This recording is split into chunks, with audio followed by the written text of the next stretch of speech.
गिरिधर गोविंद गोपाला भजो मुरली मनोहर नंद लाला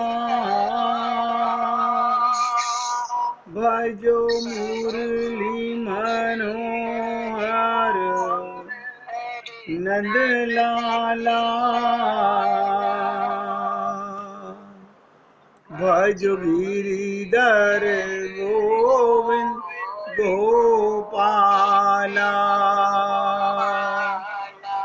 भजो गिरिधर गोविंद गोपाला भजो मुरली मनोहर नंद लाला भजो मुरली मनोहर नंद लाला भजो गिरिधर गोविंद गोपाला भजो गिरिधर गोविंद गोपाला बोलिए वृंदावन बिहारी लाल की जय जय जय श्री राधे जय जय श्री राधे।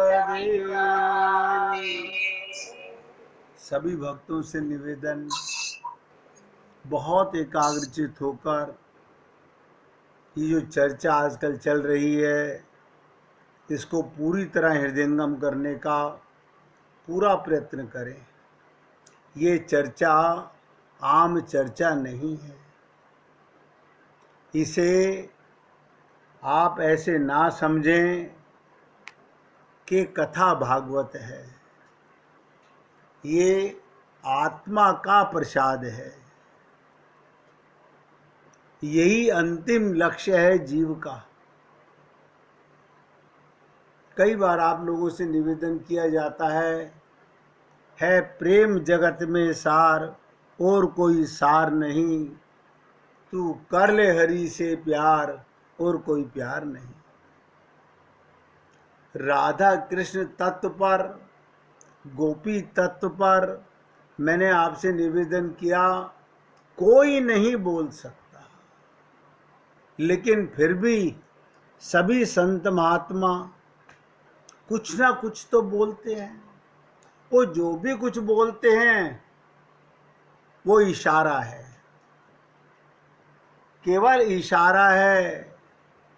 इसलिए मैं आपसे निवेदन करता हूँ, इसे आप कथा कहानी समझ करके नहीं, आत्मा का प्रसाद समझ के ग्रहण कीजिए। बंद है ना किवाड़।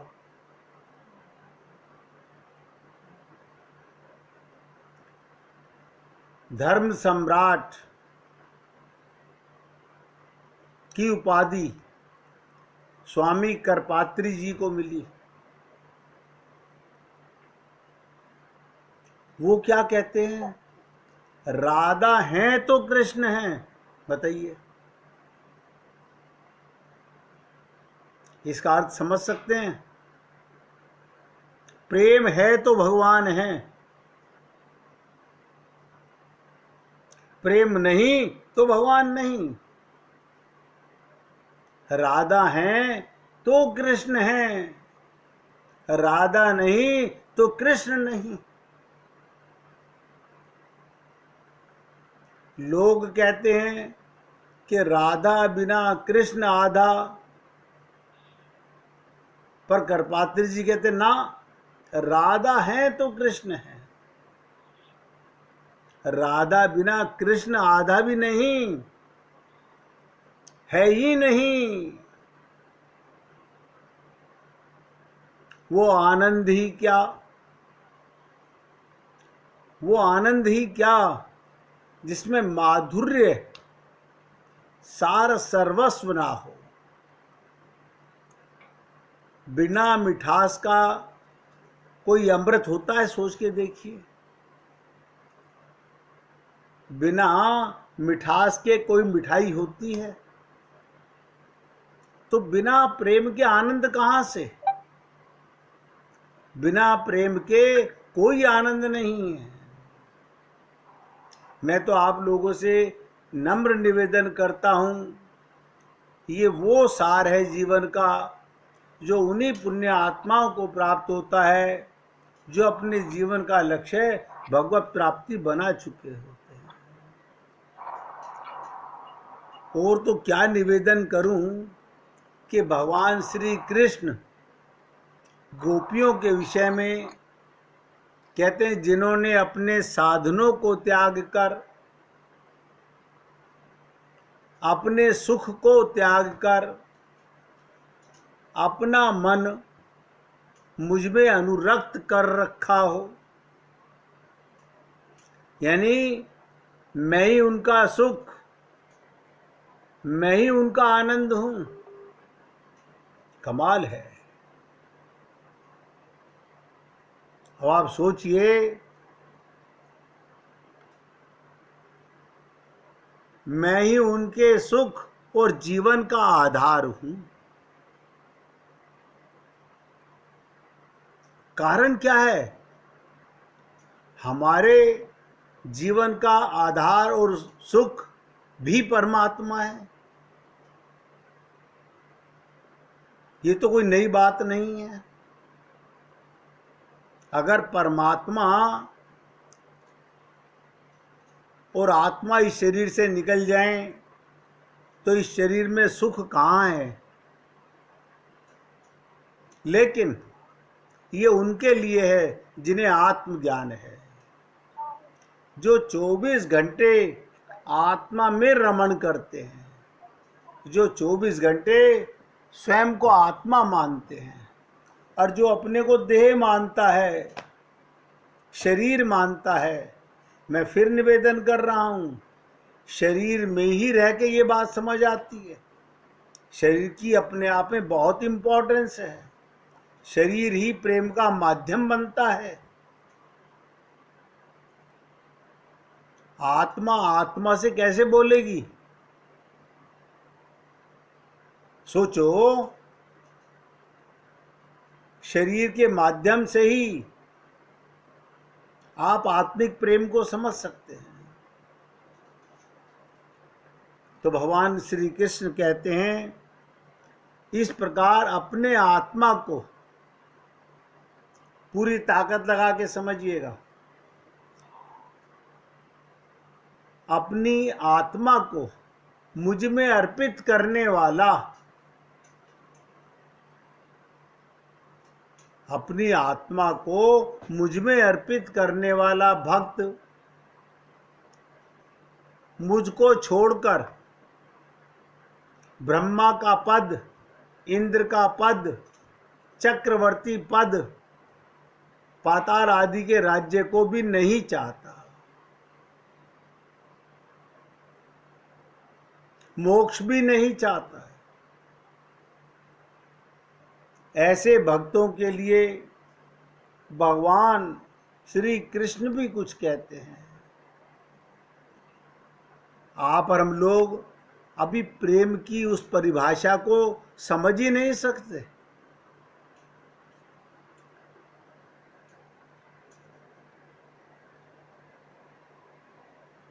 राधा नाम सुधा रसम,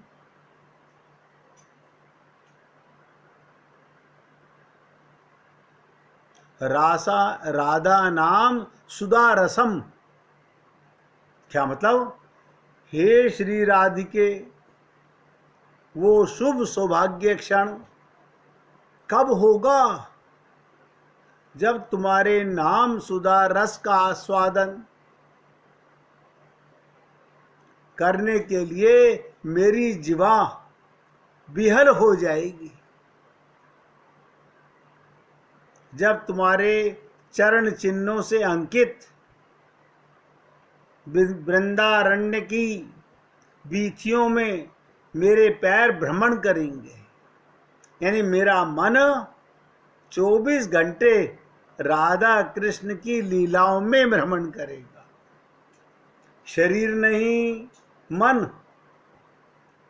हमारे पास इतनी फुर्सत ही नहीं है।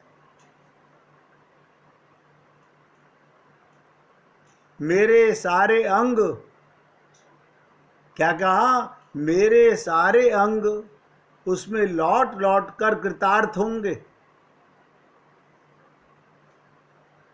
आंख भगवान का ध्यान करके, नासिका उनके मकरंद की चरणारविंद पे रखी सुगंध को लेकर, कान उनके शब्दों को सुनकर, रसना उनका गुणगान करके, और मन उनकी लीलाओं का चिंतन करके, और स्पर्श 24 घंटे भगवान का महसूस करना।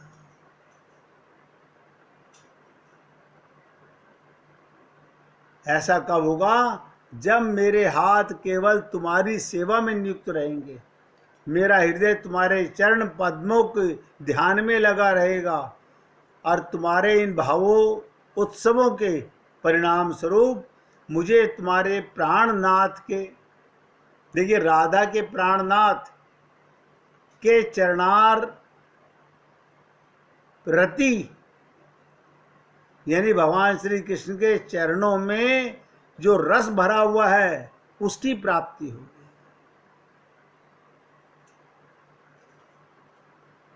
और गोपियां क्या कहती हैं? मैं तुम्हारे ही सुख साधन के लिए,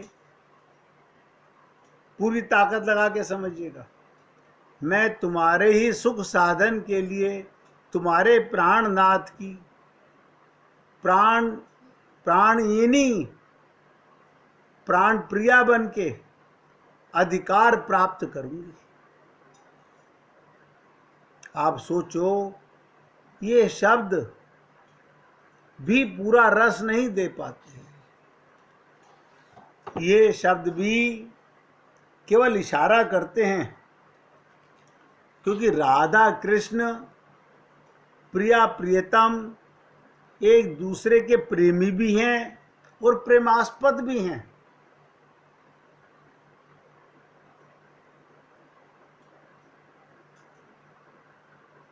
कहीं श्याम सुंदर प्रेमी बन जाते हैं तो राधा किशोरी प्रेमास्पद हो जाती है। जहाँ राधा किशोरी प्रेमिका का बाना धारण करती हैं, वहाँ श्याम सुंदर प्रेमास्पद हो जाते हैं। इसी से, नोट करो, इसी से प्रेमी को तत्सुख कहते हैं, उनके सुख में सुखी होना।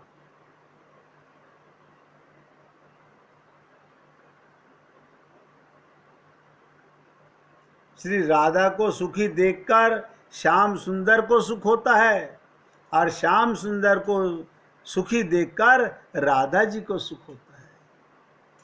प्रेम की उल्टी चाल। देखो कमाल की चीज, संसार में ऐसा नहीं है, सब अपना सुख चाहते हैं, लेकिन प्रेम की उल्टी चाल है। अपने को सुख नहीं, अपने को सुख नहीं देना, जिससे प्रेम हो उसको सुख देना होता है। ये प्रेम की चाल है। अब आप बताइए, आप और हम लोग प्रेम को कैसे समझेंगे? इसीलिए कहा गया, कहत कठिन समझत कठिन।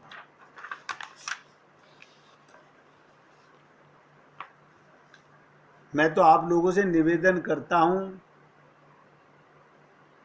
पूरी ताकत लगा के एकाग्र चित्त से परमात्मा का प्रेमामृत रस पीने का प्रयत्न कीजिए। देखिए जीवन सबको उतना ही मिला हुआ है, समय आपके पास उतना ही है, एक सांस फालतू नहीं है।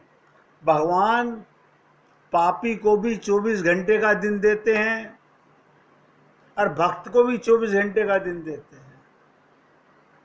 भक्त 24 घंटे भगवान के ध्यान में रहता है और मूर्ख हम जैसे लोग जहां देखी तवा परात वहां बिताई सारी रात। तो हम कई बार सोचते हैं कि क्या गोपियों को कोई घर का काम नहीं था? क्या उनको बच्चों की सेवा नहीं करनी होती थी? क्या पति का सास ससुर का काम नहीं करना होता था? क्या उन्हें संसार में समाज में एक दूसरे से मिलना नहीं होता था? यही सब कुछ होता था। तो फिर ऐसे कैसे हो सकता है? ऐसे कैसे हो सकता है? बहुत बार आप लोगों से निवेदन किया गया, आप और हम लोग भगवान का और अपना अलग अलग मानते हैं। गोपियों के हृदय में अपना है ही नहीं। बस ये एक बारीक अंतर है, ये माया का पर्दा है। आप और हम सब लोगों में मन अपना पराया करता है। गोपियां जित देखूं तित श्याममयी है। मैं तो आप लोगों से निवेदन करता हूं, पूछा करो, लेकिन नहीं पूछते आप लोग। अपने आप मन ही मन सोचने से क्या होगा? बार बार पूछिए।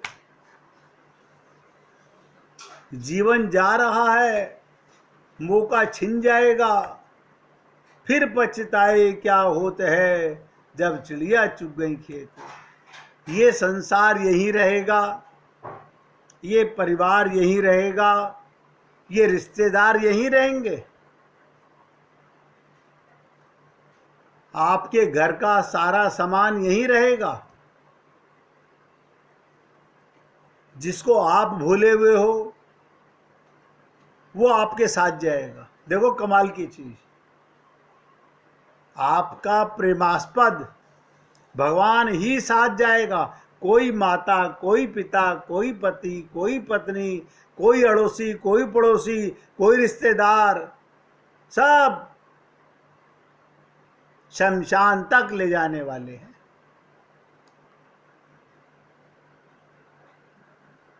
इसलिए मैं फिर निवेदन करता हूं, संसार में रहो, परिवार में रहो, शरीर में रहो, लेकिन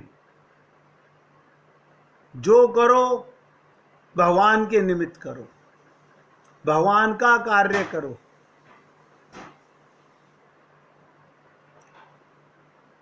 पाप हो ही नहीं सकता। पाप और पुण्य की परिभाषा सिर्फ इतनी है।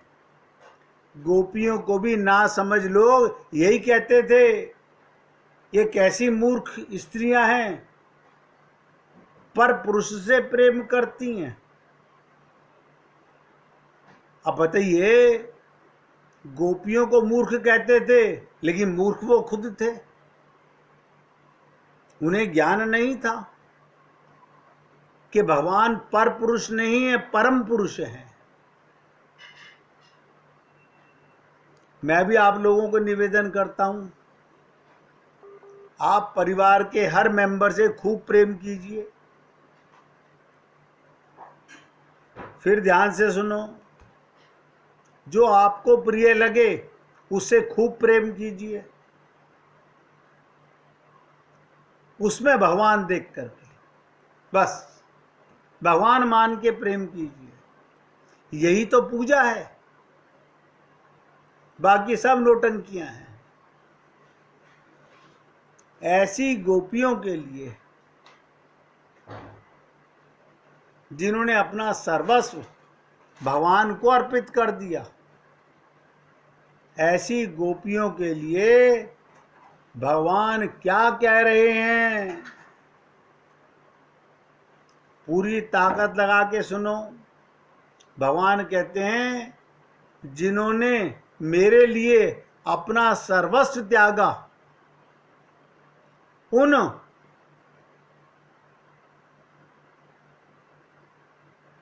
गोपियों के चरण रज से अपने को पवित्र करने के लिए हद हो गई। इससे बड़ी पराकाष्ठा प्रेम की नहीं हो सकती। भगवान कहते हैं, जिन्होंने मेरे लिए अपना सर्वस्व त्यागा, अपना किसी को माना ही नहीं, सब में मुझको देखा, सबके बीच, सबके साथ, परिवार में, शरीर में रहे, लेकिन मुझको देखा। और भगवान कहते हैं, उनकी चरण रज से ऐसे भक्तों की, ऐसे महापुरुषों की, ऐसे गोपियों की चरण रज से अपने को पवित्र करने के लिए भगवान कहते हैं, मैं सदा उनके पीछे पीछे घूमा करता हूं। आप और हम लोग अपने मन के कितने गुलाम हैं, आपको पता नहीं चलेगा। ये मन आपको पल पल में सत्संग सुनने नहीं देगा। मन मानने की बात है। मन भगवान को पाना चाहता है, मन माया का सुख पाना चाहता है। इसी कारण गीत गोविंद, ध्यान से सुनो, गीत गोविंदकार ने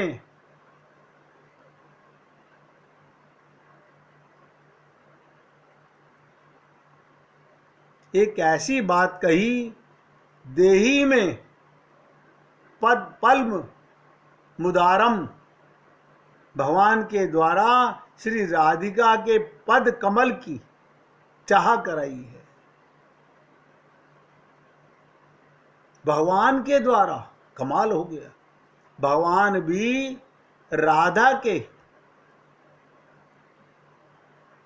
चरण कमलों की चाह करते हैं, और इसी आधार पर रसिक, रसखान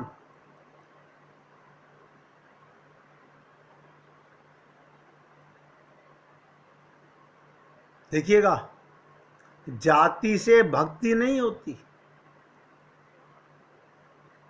रसखान सबको पता है कौन सी जाति के थे।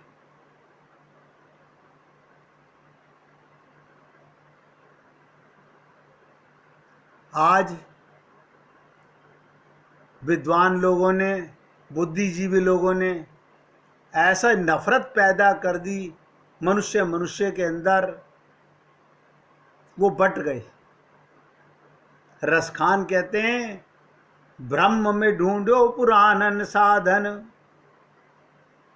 यानी ब्रह्म में ढूंढो पुराणन गानन, वेद ऋचा सुनी चोग ने चायन, देखो सुनो कबहू न किते, वो कैसे स्वरूप औ कैसो सुहायन, तेरत हेरत हारी पर्यो, रस खानी बतायो न लोग लुगायन, और देखो दूरो वो कुंज कुटीर में, बैठो पटोलत राधिका पायन। कमाल है।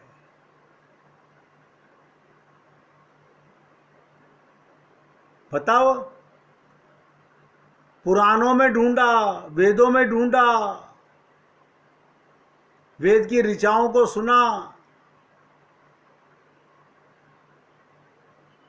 ऐसा कहीं देखा सुना नहीं।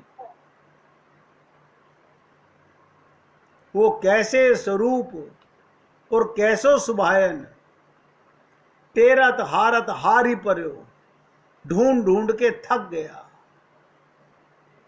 रसखान बता रहे हैं, अरे सुनो, स्त्री पुरुष सारे लोग लुगायन, टेरत हेरत हारी परे हो। जितना ढूंढोगे उतना उलझ जाओगे।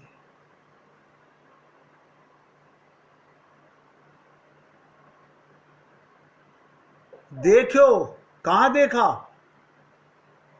दूर हो, वो कुंज कुटीर में बैठो पलोटत राधिका पायन। कहां पाया मैंने कृष्ण को? सोचो, राधिका के चरणों में लौट रहा है। खूब पुस्तकें पढ़ते रहो, गीता भागवत रामायण बाँचते रहो, कंठस्थ कर लो, प्रेम कहां से लाओगे? इसलिए बहुत प्यार से गाइएगा। 1 मिनट कीर्तन करेंगे। कृष्ण